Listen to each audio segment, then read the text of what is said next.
আজকে আমি যে বিষয়টা নিয়ে আলোচনা করতে চলেছি সেটা তড়িৎ চুম্বকত্বেরই আর একটা পার্ট। সেটা হচ্ছে তড়িৎ পরিবাহীর উপর চুম্বকের ক্রিয়া। আগের ক্লাসটায় তোমাদের বোঝানো হয়েছিল যে চুম্বক চুম্বকের উপর তড়িৎ প্রবাহের ক্রিয়া ব্যাখ্যা করা হয়েছিল এবং সেখানে ওরস্টেডের পরীক্ষা ডিটেলে আলোচনা করা হয়েছিল এবং সেখান থেকে আমরা অ্যাম্পিয়ারের সন্তরণ নিয়ম, দক্ষিণ মুষ্টির নিয়ম, এই সমস্ত নিয়মগুলো আমরা পড়েছি।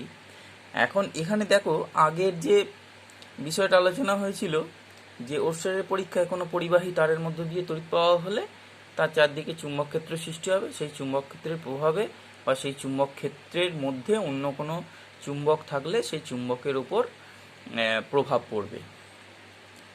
এখন ঠিক এর উল্টো ঘটনা এক্ষেত্রে হবে কি, যে একটা তার একটা পরিবাহী তার মধ্য দিয়ে তড়িৎ প্রবাহ হচ্ছে এবং সেই পরিবাহীটাকে যদি কোনো চুম্বক ক্ষেত্রের মধ্যে রাখা হয় তাহলে আগের উল্টো ঘটনাই এখানে হবে। কীরকম, যে আগে যেমন তড়িৎ প্রবাহের জন্য চুম্বকের অভিমুখ বদল হয়ে যাচ্ছিল, চুম্বক শলাকার অভিমুখ বদল হয়ে যাচ্ছিল, এখানে নিউটনের থার্ড লটা যদি প্রয়োগ করা হয় যে তড়িৎ প্রবাহের জন্য যেহেতু চুম্বক শলাকার অভিমুখের পরিবর্তন ঘটছে, ঠিক একইভাবে চুম্বক শলাকার জন্য বা চুম্বক ক্ষেত্রের জন্য কিন্তু ওই পরিবাহী তারের উপর একটা বিপরীত এবং সমমানের বল প্রযুক্ত হবে। চুম্বক শলাকার উপর যেমন পরিবাহী তারের মধ্য দিয়ে তড়িৎ প্রবাহের জন্য একটা বল পড়েছে, সেরকম চুম্বক শলাকা বা চুম্বক ক্ষেত্রও কিন্তু ওই পরিবাহী তারের ওপর একটা সমান ও বিপরীত প্রতিক্রিয়া বল প্রয়োগ করবে। সেই প্রতিক্রিয়া বলের জন্য কিন্তু ওই পরিবাহী তার যদি ফ্রি অবস্থায় থাকে বা মুক্ত অবস্থায় থাকে তাহলে কিন্তু ওই পরিবাহী তার অবস্থান পরিবর্তন করবে বা তার অবস্থান থেকে সরে যাবে। এটাই হচ্ছে তড়িৎ পরিবাহীর ওপর চুম্বকের ক্রিয়া। অর্থাৎ একটা পরিবাহী তার যদি বা একটা পরিবাহী যদি চুম্বক ক্ষেত্রে রাখা থাকে তাহলে চুম্বক ক্ষেত্রের জন্য ওই পরিবাহী তারের উপর একটা বল পড়বে, যে বলের জন্য ওই পরিবাহী তার অবস্থান থেকে সরে যাবে যদি পরিবাহীটা ফ্রি থাকে বা পরিবাহীটা যদি মুক্ত অবস্থায় রাখার ব্যবস্থা করা হয়। তা এটাই তড়িৎ পরিবাহীর ওপর চুম্বকের ক্রিয়া, ব্যাপারটা এইটা। এখন এই তড়িৎ পরিবাহীর ওপর চুম্বকের ক্রিয়া প্রসঙ্গেই এই পরিবাহীটা কোন দিকে সরে যাবে বা পরিবাহীর সরে যাওয়ার অভিমুখ কোন দিকে হবে সেই বিষয়টা জানতে গেলে আমাদের একটা নিয়ম রয়েছে, সেটা হচ্ছে ফ্লেমিংয়ের বাম হস্ত নিয়ম। বিজ্ঞানী ফ্লেমিংয়ের নাম অনুসারে উনি বের করেছেন এটা। ফ্লেমিংয়ের বাম হস্ত নিয়ম অনুযায়ী আমাদের এই পরিবাহী কোন দিকে সরবে সেটা আমরা বাম হস্ত নিয়ম থেকে পাবো আর কি। কীভাবে বাম হস্ত নিয়মটা সেটা আমি বলছি, তার আগে এই পরিবাহীর ওপর চুম্বকের ক্রিয়া ব্যাপারটা একটু লিখে নিই। দেখো, তড়িৎ প্রবাহ যেমন চুম্বকের ওপর ক্রিয়া করে, চুম্বক মেরুকে বিক্ষিপ্ত করার সময় ওর ওপর একটি বল প্রয়োগ করে, তেমন চুম্বক মেরুও তড়িৎ প্রবাহের ওপর ক্রিয়া করে। ফলে চুম্বক মেরু তড়িৎ পরিবাহীর ওপর একটি বল প্রয়োগ করে। এই কারণে পরিবাহী নিজ অবস্থান থেকে বিক্ষিপ্ত হয়। একেই তড়িৎ পরিবাহীর ওপর চুম্বকের ক্রিয়া বলে। এখন এই পরিবাহী কোন দিকে সরবে তার অভিমুখ নির্ণয়ের জন্য আমাদের যে সূত্র সেটা হচ্ছে ফ্লেমিং এর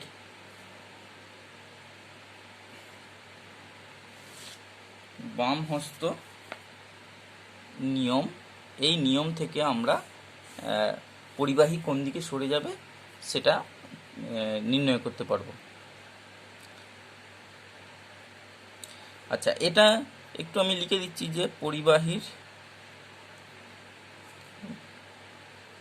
অভিমুখ নির্ণয়ের নিয়ম, অর্থাৎ পরিবাহী কোন দিকে সরবে সেই নিয়ম। এখন নিয়মটা আমি এখানে একটু ফ্লেমিংয়ের বাম হস্ত নিয়ম, বুঝতেই পারছো যে বাম হাত দিয়ে ব্যাপারটা বোঝানো হবে, সেটা আমি একটু আমার হাত দিয়ে বোঝানোর চেষ্টা করছি, তারপর লিখে দিচ্ছি। জিনিসটা খুব ইম্পর্টেন্ট, ভালো করে মনে রাখতে হবে তোমাদের। দেখো, আমাদের এটা বাম হাত, এটা আমার ডান হাত, এটা বাম হাত। এই বাম হাতের তিনটে আঙুল, পরপর তিনটে আঙুল কি, বৃদ্ধাঙ্গুলি, মধ্যমা আর তর্জনী, তর্জনী আর মধ্যম, এই তর্জনী মধ্যমা, ঠিক আছে।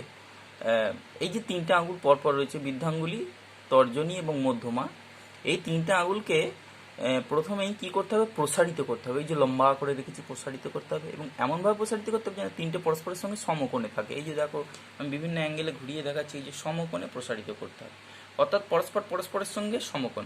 এইটার সঙ্গে এইটা সমকোণে রয়েছে, আবার এর সঙ্গে এ সমকোণে আছে, আবার এর সঙ্গে এ সমকোণে রয়েছে, প্রত্যেকটার সঙ্গে প্রত্যেকটা সমকোণে রয়েছে। যদি বাম হাতের তিনটা আঙুলকে পরস্পরের সঙ্গে সমকোণে রেখে প্রসারিত করা হয়, অবশ্যই এই কথাগুলো বলতে হবে, প্রসারিত করতে হবে, সমকোণে রাখতে হবে। এবং এর ফলে যদি তর্জনী, এই যে তর্জনী, এই যদি চৌম্বক ক্ষেত্রের অভিমুখ নির্দেশ করে, অর্থাৎ এদিক থেকে এদিকে যদি চুম্বক ক্ষেত্রের অভিমুখ নির্দেশ করে, এবং মধ্যমা যদি তড়িৎ প্রবাহের অভিমুখ নির্দেশ করে, অর্থাৎ এদিক থেকে এদিকে তড়িৎ প্রবাহ হচ্ছে, এদিক থেকে এদিকে তড়িৎ প্রবাহ হচ্ছে, যদি তড়িৎ প্রবাহের অভিমুখ নির্দেশ করে, তাহলে বৃদ্ধাঙ্গুলি পরিবাহীর গতির অভিমুখ নির্দেশ করবে। অর্থাৎ পরিবাহীর ওপর যেদিকে বল পড়বে সেই বলের ডিরেকশনটা বৃদ্ধাঙ্গুলি দ্বারা প্রকাশ করবে। বৃদ্ধাঙ্গুলি দেখাবে যে কোন দিকে বল প্রযুক্ত হবে। এদিক থেকে এদিকে পরিবাহীর গতি হবে, অর্থাৎ পরিবাহী এদিক থেকে এদিকে সরে যাবে, বা পরিবাহীর ওপর প্রযুক্ত বলটা হবে এদিক থেকে এদিকে। আবার একবার বলি, বাম হস্তের বৃদ্ধাঙ্গুলি, তর্জনী এবং মধ্যমাকে পরস্পরের সমকোণে রেখে প্রসারিত করলে যদি তর্জনী চৌম্বক ক্ষেত্রের দিক নির্দেশ করে এবং মধ্যমা তড়িৎ প্রবাহের অভিমুখ নির্দেশ করে, যদি এরা এই দুটো করে, তবে বৃদ্ধাঙ্গুলি পরিবাহীর ওপর প্রযুক্ত বলের অভিমুখ, অর্থাৎ পরিবাহীর গতির অভিমুখ নির্দেশ করে। এটাই ফ্লেমিংয়ের বামহস্ত নিয়ম। সেটা আমি একটু লিখছি, খুব ইম্পর্টেন্ট, ভালো করে পড়তে হবে।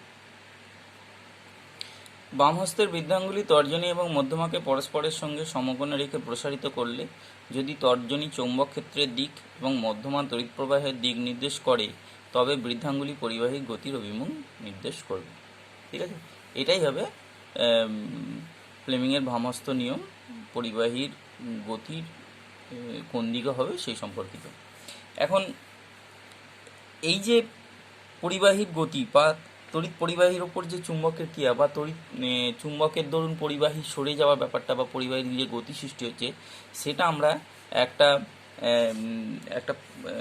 এক্সপেরিমেন্ট থেকে বোঝানো যায়, বা একটা বার্লো চক্র বলে একটা এক্সপেরিমেন্ট রয়েছে, সেখান থেকে আমরা ব্যাপারটাকে একটু ক্লিয়ার করে নেব, বা সেখানে আমরা প্রমাণটা করতে পারবো যে এইভাবে এই যে ঘটনাটা, ফ্লেমিংয়ের বামহস্ত নিয়মটা কিভাবে কাজ করছে বা পরিবাহীর গতি কিভাবে সৃষ্টি হচ্ছে, সেটা আমরা দেখে নেব।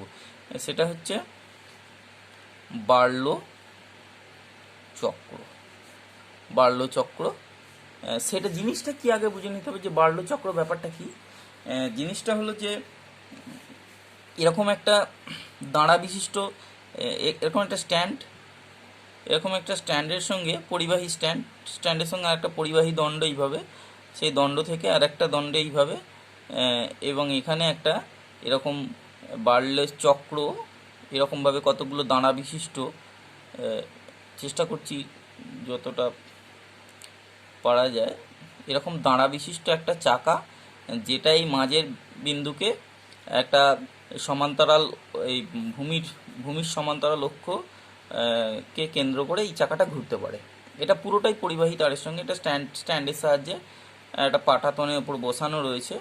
এইভাবে মনে করো এটা একটা টেবিলের ওপর পুরো সিস্টেমটা এরকম রয়েছে, এটা একটা টেবিল, এরকম টেবিলের ওপর বসানো রয়েছে, এটা একটা পাটাতন এইভাবে। এবং এই যে এইটাই চক্র আর কি, এটা এমনভাবে রাখা রয়েছে যে এই কাঠের পাটাতনে এখানে একটা গর্ত খোঁড়া আছে, এরকম একটা গর্ত করা রয়েছে, সেই গর্তে পারদ রাখা থাকে, এই গর্তে এরকম পারদ রাখা থাকে, এবং এই গর্তটা রাখা থাকে একটা এরকম অশ্বক্রাকৃতি চুম্বকের দুই মেরুর মাঝখানে এরকম একটা অশ্বক্রাকৃতি চুম্বক ফেলা রয়েছে টেবিলের ওপর। সেই যে অশ্বক্রাকৃতি চুম্বকটা রয়েছে, সেই চুম্বকের মাঝখানে একটা জায়গা গর্ত করা রয়েছে, সেই গর্তে পারদ রাখা রয়েছে, এবং সেই পারদের সঙ্গে পারদে এই দাঁড়ার একটা অংশ টাচ করে থাকবে, সেই অবস্থায় এইভাবে চক্রটাকে ঝোলানো রয়েছে।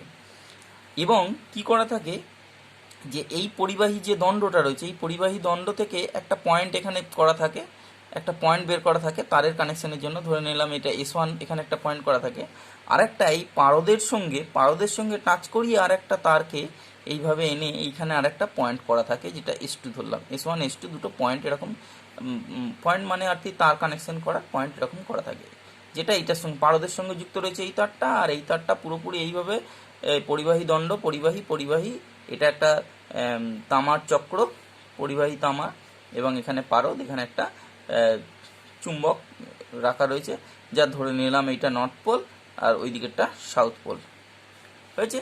এবং এই যে সিস্টেমটা, এর সঙ্গে এবার মনে করো এইখানে আমরা ব্যাটারির কানেকশন করলাম একটা চাবির মাধ্যমে। একটা ব্যাটারিকে যদি এইভাবে আমরা ডিসি কানেকশন করি, তাহলে দেখো ব্যাটারি প্লাস এইটা মাইনাস এইটা, তাহলে প্লাস থেকে মাইনাসের দিকে কারেন্ট যাবে। তাহলে কারেন্টে যাওয়ার ডিরেকশনটা আমি দেখাচ্ছি।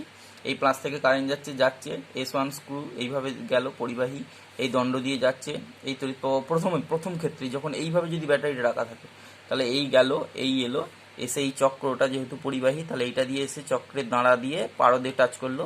পারদে টাচ করার সঙ্গে সঙ্গে পারদ যেহেতু তড়িতের পরিবাহী, পারদের মধ্য দিয়ে তড়িৎ পরিবাহী হয়। পারদ থেকে এই তার বেয়ে S2 দিয়ে এসে এই ব্যাটারি নেগেটিভ, অর্থাৎ সার্কিটটা একটা কমপ্লিট হয়ে গেল। এইভাবে তড়িৎ প্রবাহটা চলতে থাকবে যদি এই অবস্থায় ব্যাটারিটা রাখা থাকে। এই অবস্থায় যদি সুইচটা অন করা হয়, তাহলে দেখা যাবে চক্রটা ঘুরছে। সুইচ অন করলেই চক্রটা ঘুরবে। এখন চক্রটা ঘুরবে ফ্লেমিংয়ের বামহস্ত নিয়ম অনুযায়ী। তো সেটা আমি এখানে দেখানোর চেষ্টা করছি যে কিভাবে ঘুরছে বা কেনই ঘুরবে, সেটা একটু বোঝানোর চেষ্টা করছি। দেখো এখানে এই যে আমি দেখিয়েছি এটা নর্থ পোল আর এটা সাউথ পোল, তাহলে এখানে চুম্বক ক্ষেত্রের ডিরেকশন হচ্ছে নর্থ পোল থেকে সাউথ পোলের দিকে। আমি তীর চিহ্ন দেখাচ্ছি এদিক থেকে এদিকে, এটা কিন্তু চুম্বক ক্ষেত্রের ডিরেকশন। এখানে চুম্বক ক্ষেত্রের ডিরেকশন এইটা, এবং এইখানে আর কি সমতলে পড়ে রয়েছে, সমতলে, তাহলে আমরা এদিক থেকে এদিকে এইভাবে চুম্বক ক্ষেত্রের ডিরেকশন দেখাচ্ছে। আর তারের মধ্য দিয়ে কারেন্টটা আসছে ওপর থেকে নিচের দিকে, ওপর থেকে নিচের দিকে। তাহলে এইটা এখন পরিবাহী, আমরা যেটা বলছি পরিবাহী পদার্থ। তাহলে এর ওপর বল পড়বে কোন দিকে সেটা দেখি। তাহলে ধরে নিলাম প্রথমে একটা দাঁড়া, এরকম দাঁড়া তো পারদে স্পর্শ করে রয়েছে। তাহলে এখানে আমরা ফ্লেমিংয়ের লেফট হ্যান্ড রুল লাগাবো। কীরকম, যে নর্থ পোল থেকে সাউথ পোলের দিকে আমরা এটা চুম্বক ক্ষেত্র, তাহলে আমরা প্রথমে চুম্বক ক্ষেত্রটাকে দেখো, চুম্বক ক্ষেত্রটাকে এদিক থেকে এদিকে আমি করে দিয়েছি। এই যে নর্থ পোল থেকে সাউথ পোলের দিকে চুম্বক ক্ষেত্রটাকে আমি ঠিক করে দিয়েছি, কিন্তু বাকিগুলো এখনও ঠিক করা হয়নি। চুম্বক ক্ষেত্রের সঙ্গে সঙ্গে এই যে মধ্যমা কিন্তু তড়িৎ প্রবাহের অভিমুখ নির্দেশ করবে। এখানে তড়িৎ প্রবাহের অভিমুখটা কি, ওপর থেকে নিচের দিকে, ওপর থেকে নিচের দিকে। তাহলে আমি সেইভাবে ঘোরাচ্ছি। দেখো এই যে এখন দেখো আমার কোলের দিক থেকে দূরের দিকে হচ্ছে চুম্বক ক্ষেত্রের ডিরেকশন, আর মধ্যমা এই যে ওপর থেকে নিচের দিকে দেখাচ্ছে। দেখো এই যে মধ্যমাটা, আমার হাতটা আড়াল হয়ে যাচ্ছে, যে মধ্যমাটা ওপর থেকে নিচের দিকে তড়িৎ প্রবাহের ডিরেকশন দেখাচ্ছে। তাহলে আমার বুড়ো আঙুল কোন দিক ইন্ডিকেট করছে? বুড়ো আঙুল করছে আমার বাম দিক থেকে ডান দিক, বাম দিক থেকে ডান দিকে ইন্ডিকেট করছে। অর্থাৎ এই যে এখানে চক্রটা রয়েছে, চক্রের যে দাঁড়াটা এখানে টাচ করে রয়েছে পারদে, চক্রের যে দাঁড়াটা পারদে টাচ করে রয়েছে, সেই চক্রের দাঁড়ার ওপর বাম দিক থেকে ডান দিকে একটা বল প্রযুক্ত হবে। এই বল প্রযুক্ত হওয়ার ফলে এই যে চক্রের দাঁড়াটা কিন্তু ওর অবস্থান থেকে সরে যাবে, চক্রের দাঁড়াটা পারদ থেকে উপরে উঠে যাবে। পারদ থেকে উপরে উঠে গেলেই গতি জাড্যের জন্য এর আগে যে দাঁড়াটা রয়েছে সেটা এসে কিন্তু সঙ্গে সঙ্গে পারদ স্পর্শ করে যাবে। আগে যেটা রয়েছে পারদ স্পর্শ করে গেলে তখন স্পর্শ করার সঙ্গে সঙ্গে আবার সার্কিটের মধ্যে দিয়ে কারেন্ট চালু থাকবে। যখন এই দানাটা উপরের দিকে উঠছে তখন সাময়িক তড়িৎ বিচ্ছিন্ন হয়ে যাবে। যখন আবার এই দানাটা এসে টাচ করে যাবে তখন আবার তড়িৎ সংযোগ ঘটে যাবে। ফলে আবার তখন আমরা লেফট রুল লাগাবো এই দাঁড়ার ক্ষেত্রে। একইভাবে একই হবে, ওপর থেকে নিচে যাচ্ছে কারেন্ট, চুম্বক ক্ষেত্র আমার কোলের দিক থেকে দূরের দিকে, এবং সেই অনুযায়ী ফ্লেমিংয়ের লেফট হ্যান্ড রুল অনুযায়ী দেখা যাচ্ছে বাম দিক থেকে ডান দিকে আমাদের পরিবাহীর গতির অভিমুখ নির্দেশ করবে। ফলে এই দানাটাও তখন আবার পারদ থেকে ওপরের দিকে উঠতে থাকবে, তখন এই দানাটা এসে আবার পারদে টাচ করে যাবে। এইভাবে চক্রটা কিন্তু ক্রমশ এইভাবে ঘুরতে থাকবে। আমি যেরকম দেখাচ্ছি এইভাবে প্রথমে ঘুরতে থাকবে, যদি তড়িৎ প্রবাহের অভিমুখ ওপর থেকে নিচে হয় এবং যদি নর্থ পোল এখানে, সাউথ পোল যদি ওদিকে থাকে, তাহলে এইভাবে ঘুরতে থাকবে। তাহলে এটা একটা মোটরের মতন, দেখো তড়িৎ শক্তি থেকে আমরা কি পেয়ে গেলাম, যান্ত্রিক শক্তি পেয়ে যাচ্ছি, তড়িৎ প্রবাহ পাঠাচ্ছি। তাহলে বার্লো চক্রে তড়িৎ শক্তি যান্ত্রিক শক্তিতে পরিবর্তিত হয় বা তড়িৎ শক্তি গতিশক্তিতে পরিবর্তিত হচ্ছে। এইভাবে আমরা চক্রটাকে ঘোরাতে পারবো। যদি তড়িৎ প্রবাহের অভিমুখটা আমরা উল্টে দিই, অর্থাৎ যদি ব্যাটারিটার পজিটিভ দিকটা এদিকে এবং নেগেটিভ দিকটা এদিকে করি, তাহলে কিন্তু তড়িৎ প্রবাহ এইভাবে যাবে। তখন বার্লো চক্র দেখা যাবে। যদি চুম্বকের দুই মেরুকে একই জায়গায় রাখা হয় তাহলে বার্লো চক্র উল্টো দিকে ঘুরবে। ঠিক আছে, তাহলে একইভাবে এই লেফট হ্যান্ড রুলটাও ওখানে লাগানো যাবে। তাহলে ফ্লেমিংয়ের বামহস্ত নিয়মটাকে এখানে আমি প্রয়োগ করে চক্রের ঘূর্ণনের অভিমুখ নির্ণয় করতে পারবো। এবং যে যন্ত্রটা কিভাবে কাজ করছে সেটা হচ্ছে তড়িৎ প্রবাহ পাঠিয়ে চাকার ঘূর্ণন সৃষ্টি করা হচ্ছে, অর্থাৎ একটা মোটরের মতন কাজ করে যাচ্ছে। সেই জন্য এটা মোটরের নীতি বা একটা মিনি মোটরও বলা হয়, সিম্পল মোটরও বলা হয়ে থাকে এই বার্লো-চক্রকে। ঠিক আছে, এখন এই বার্লো-চক্রের কতগুলো ফ্যাক্টর কাজ করছে এখানে আমাদেরকে জানতে হবে যে বার্লো-চক্রের গতিবৃদ্ধি কী করে করা যায় প্রশ্ন পড়ে। বার্লো-চক্রের গতিবৃদ্ধির দুটো উপায় রয়েছে। একটা হচ্ছে এই যে ব্যাটারির সাহায্যে যদি তড়িৎ প্রবাহ আমরা বেশি বাড়িয়ে দিই, তড়িৎ প্রবাহের মানটা যদি বাড়ানো যায় তাহলে কিন্তু বার্লো-চক্রের গতি বাড়বে। আর একটা হচ্ছে যে চুম্বক যে ব্যবহার করেছি ইউ আকৃতির চুম্বক, এটা একটা তড়িৎ চুম্বক ব্যবহার করা হয়, তাই তড়িৎ চুম্বকের এর যদি ক্ষমতা বাড়িয়ে দেওয়া হয় তাহলে বার্লো-চক্রের ঘূর্ণন বেড়ে যাবে। তাহলে দুটোভাবে বার্লো-চক্রের ঘূর্ণন বাড়ানো যায়, একটা হচ্ছে তড়িৎ প্রবাহ মাত্রার মান বাড়িয়ে, আর একটা হচ্ছে তোমার চুম্বকের ক্ষমতা বাড়িয়ে। ঠিক আছে, এবং যদি পরিবাহীর মধ্য দিয়ে তড়িৎ প্রবাহের অভিমুখকে একই রেখে চুম্বকের মেরু পাল্টে দাও তাহলে কিন্তু এই উল্টো দিকে ঘুরবে। আবার যদি তড়িৎ প্রবাহের এই চুম্বকের মেরু অবস্থান একই রেখে তড়িৎ প্রবাহের অভিমুখ উল্টে দাও তাহলে এই উল্টো দিকে ঘুরবে। আর যদি দুটোরই পরিবর্তন একসঙ্গে করা হয়, অর্থাৎ তড়িৎ প্রবাহের অভিমুখও তুমি পাল্টে দিলে সঙ্গে সঙ্গে এর মেরুর অবস্থানও যদি পাল্টে দাও তাহলে কিন্তু ও যেদিকে প্রথমে ঘুরছিল সেই দিকেই ঘুরতে থাকবে। ঠিক আছে, এবং এই ক্ষেত্রে মনে রাখতে হবে যে এখানে যে আমাদের ব্যাটারি সোর্সটা ব্যবহার করা হবে সেটা কিন্তু, বা তড়িৎ উৎসটা, সেটা কিন্তু ডিসি সোর্স ব্যবহার করতে হবে। এসি সোর্স ব্যবহার করলে কিন্তু চক্রের ঘূর্ণন হবে না। ঠিক আছে, তাহলে এটা বার্লো-চক্র ব্যাপারটা বোঝা গেল। বার্লো-চক্র প্রশ্ন পড়ে যে বার্লো-চক্র কোন শক্তির পরিবর্তে বার্লো-চক্রের চাকার ঘূর্ণন কিভাবে বাড়ানো যাবে, বার্লো-চক্রের চাকার ঘূর্ণন এই যদি তড়িৎ প্রবাহের অভিমুখকে স্থির রেখে মেরুর অবস্থান পাল্টে দেওয়া হয় তাহলে কি হবে, ইত্যাদি এরকম প্রশ্ন আমাদের আছে। তাহলে এটা আমাদের একটু ব্যাপারটা বুঝে নিলে আশা করি তাহলে এটাকে আমাদেরকে বই থেকে একটু পড়তে হবে ভালো করে, আরও বুঝতে পারবে ব্যাপারটা। এরপরে আমরা যেটা আসবো, এবারে আমরা যে বিষয়টা নিয়ে আলোচনা করবো সেটা হচ্ছে বৈদ্যুতিক মোটরের কার্যপ্রণালী। এখন বৈদ্যুতিক মোটর তোমাদের ধারণা রয়েছে, বৈদ্যুতিক মোটর সম্পর্কে তোমাদের বাস্তব অভিজ্ঞতা রয়েছে যে সুইচ অন করলেই তড়িৎ শক্তি যান্ত্রিক শক্তিতে পরিবর্তিত হয়ে যাবে, অর্থাৎ ঘূর্ণন সৃষ্টি হবে সেরকম যে যন্ত্র, সেটাই হচ্ছে বৈদ্যুতিক মোটর। এখানে একটা বৈদ্যুতিক মোটরের সিম্পল ডায়াগ্রাম আমি অঙ্কন করেছি, সেটা আমি বোঝানোর চেষ্টা করছি। দেখো, এখানে একটা চুম্বক ক্ষেত্র সৃষ্টি করা হয়েছে নর্থ পোল সাউথ পোল। সাধারণত এটা একটা তড়িৎ চুম্বকের সাহায্যে ইউ আকৃতির তড়িৎ চুম্বক বা অশ্বক্র আকৃতির তড়িৎ চুম্বকের সাহায্যে এইভাবে করা হয়, নর্থ পোল সাউথ পোল রাখা থাকে। তার মাঝে একটা দেখো এই যে ABCD একটা তারের কুণ্ডলী, এটা একটা তারের কুণ্ডলী, ABCD তারের কুণ্ডলী, শুরুটা হয়েছে এখান থেকে, এইভাবে গেছে যে এইভাবে, যেটা একটা কাঁচা লোহার দণ্ডের গায়ে জড়ানো থাকে এবং সেটা একটা অনুভূমিক অক্ষ বরাবর এটা ঘুরতে থাকে, একটা অক্ষ বরাবর ঘুরতে পারে। এখন এইটাকে বলা হয় আর্মেচারের কুণ্ডলী, আর এইগুলোকে বলা হয় ক্ষেত্র চুম্বক। এটা আর্মেচারের কুণ্ডলী, ABCD হচ্ছে আর্মেচার কুণ্ডলী। দেখো এই ABCD আর্মেচার কুণ্ডলীর এই যে শেষ প্রান্তগুলো, কুণ্ডলীর যে দুটো প্রান্ত রয়েছে, কুণ্ডলীর তারের যে দুটো প্রান্তে এই দুটো অর্ধ বলয় রয়েছে, এগুলো তামার বলয়। এই যে আমি এখানে দেখিয়েছি দেখো অর্ধ বলয়, C1 C2 আমি দিলাম এখানে নাম C1 C2, এগুলোকে বলা হয় কমিউটেটর। এগুলো কমিউটেটর, C1 C2 কমিউটেটর। দেখো এই C1 কমিউটেটরের সঙ্গে এখানে একটা গ্রাফাইটের এই যে ব্রাশ লাগানো আছে, এটাকে B1 ব্রাশ বলা হয়। এই C2-র সঙ্গে আর একটা গ্রাফাইটের ব্রাশ B2 লাগানো রয়েছে। এই কমিউটেটরগুলো কিন্তু এই তারের সঙ্গে ফিক্সড থাকে, কিন্তু ব্রাশটা জাস্ট টাচ করানো থাকে। এই B1 ব্রাশটা C1 কমিউটেটরে জাস্ট টাচ করে রয়েছে এবং B2 ব্রাশটা C2 কমিউটেটরে জাস্ট টাচ করে রয়েছে। এবং এই ব্রাশের সঙ্গে দেখো সার্কিট কমপ্লিট করা হয়েছে, ব্রাশের সঙ্গে পরিবাহী তার দিয়ে ব্যাটারি এবং একটা চাবি লাগানো রয়েছে। ঠিক আছে, এবং এই মাঝে আমি যে ডটের লাইনটা দেখানো হয়েছে এইটাই অক্ষ, এই অক্ষটাকে কেন্দ্র করেই এই কয়েলটা বা আর্মেচারের কুণ্ডলীটা ঘুরতে পারে। তাহলে এটা এইভাবে আমাদের বৈদ্যুতিক মোটরের একটা সিম্পল ডায়াগ্রাম বোঝানো হলো।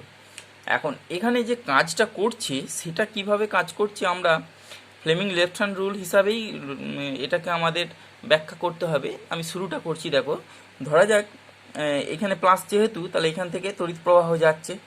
এই তড়িৎ প্রবাহ যখন গেল এখান দিয়ে এই ব্রাশ দিয়ে কমিউটেটর C1 দিয়ে এই যাচ্ছে, দিয়ে এই AB বাহুতে তড়িৎ প্রবাহের অভিমুখ কিন্তু এই দিক থেকে ওই দিকে।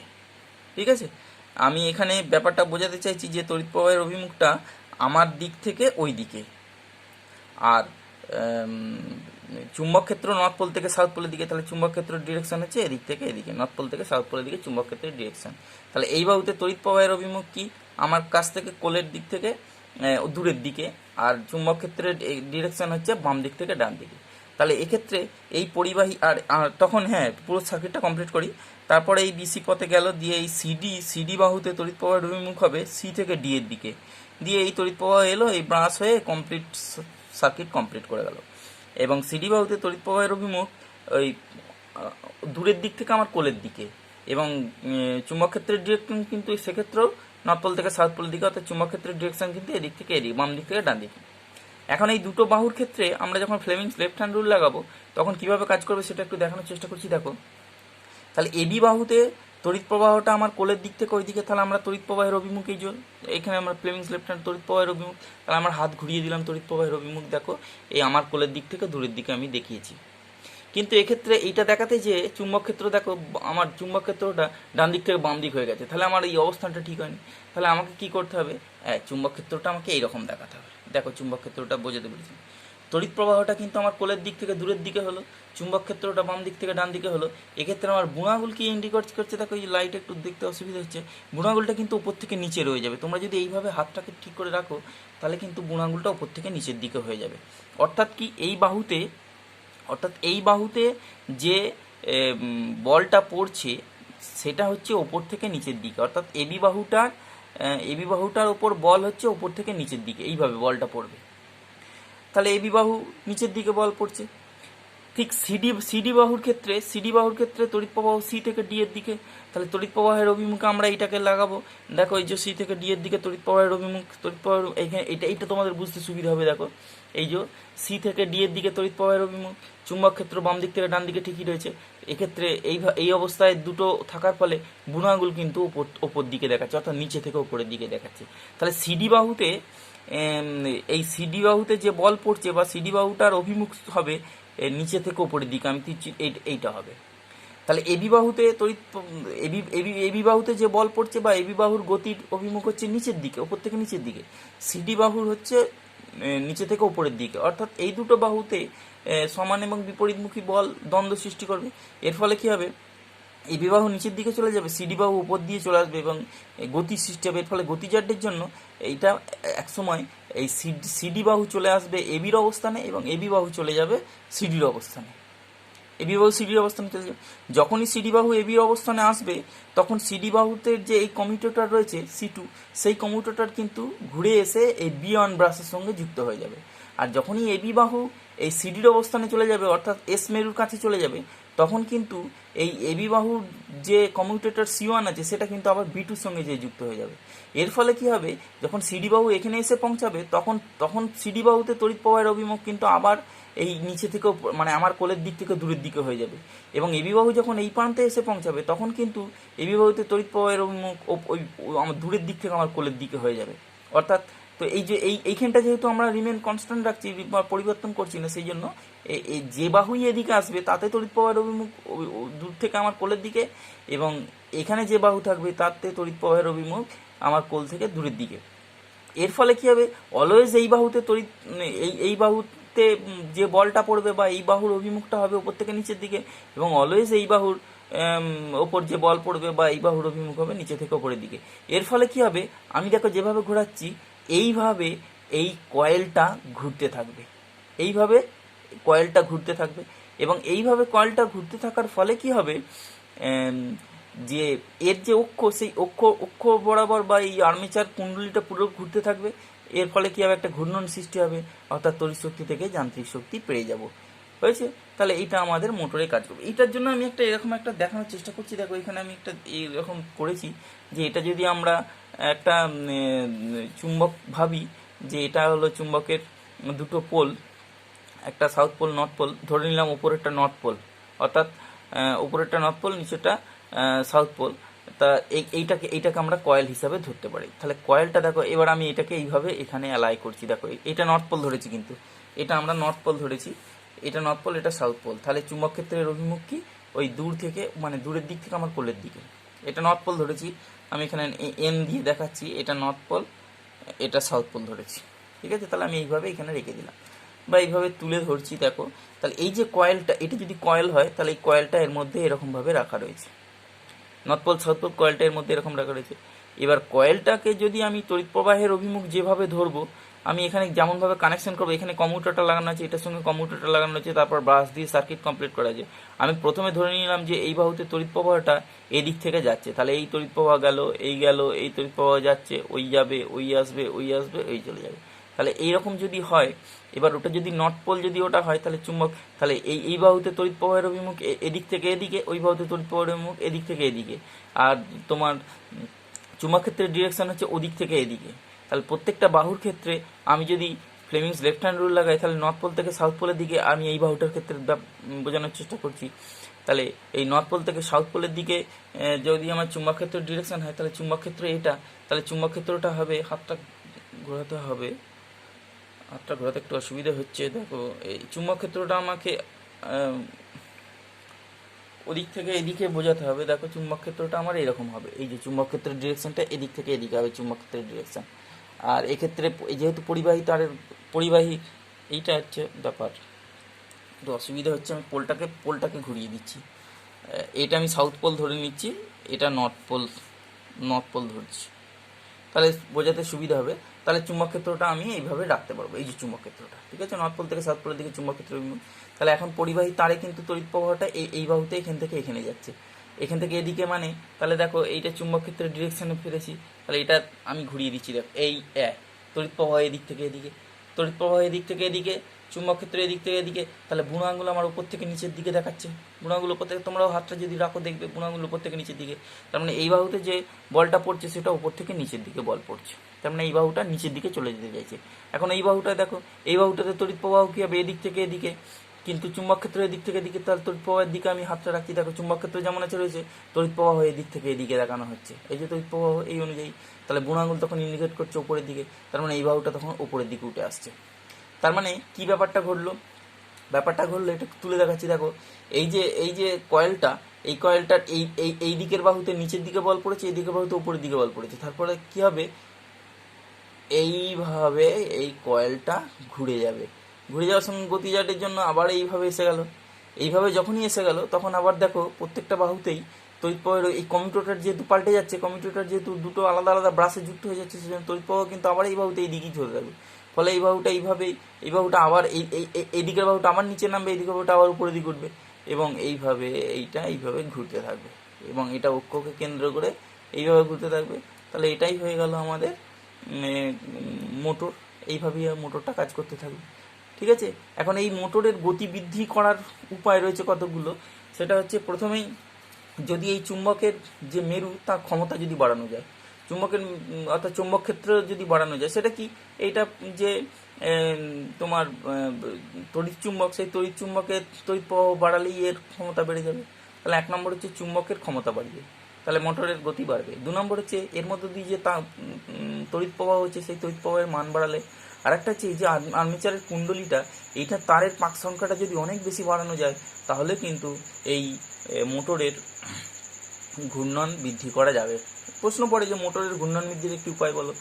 এবং এক্ষেত্রে মনে রাখতে হবে যে এখানে কিন্তু আমরা যে তড়িৎটা কানেকশন করব, বা এই যে এখানে যে সার্কিটটা, সেটা কিন্তু ডিসি উৎস, এসি উৎস নয়, ডিসি উৎস দিয়ে আমাদের এর মধ্য দিয়ে তড়িৎ প্রবাহ করাতে হবে। তাহলে এইভাবে আমরা তড়িৎ শক্তির সাহায্যে যান্ত্রিক শক্তিতে পরিবর্তিত করতে পারি, এবং বৈদ্যুতিক মোটর এইভাবেই তৈরি করতে পারি। এই বৈদ্যুতিক মোটর আমাদের বিভিন্ন কাজে লাগে, যেমন বৈদ্যুতিক ট্রাম, তারপর পাম্প, তারপর তোমাদের বিভিন্ন ক্ষেত্রে, পাখা, এইসব ক্ষেত্রে কিন্তু আমরা এই মোটরটাকে ব্যবহার করে থাকি। এটা মোটরের বিভিন্ন ক্ষেত্রে ব্যবহার, ঠিক আছে। তাহলে বৈদ্যুতিক মোটরের কার্যপ্রণালী আমরা এখানে বোঝানোর চেষ্টা করলাম, তোমরা একটু চেষ্টা করবে বুঝে নেবে। আজকে এই পর্যন্তই রইল।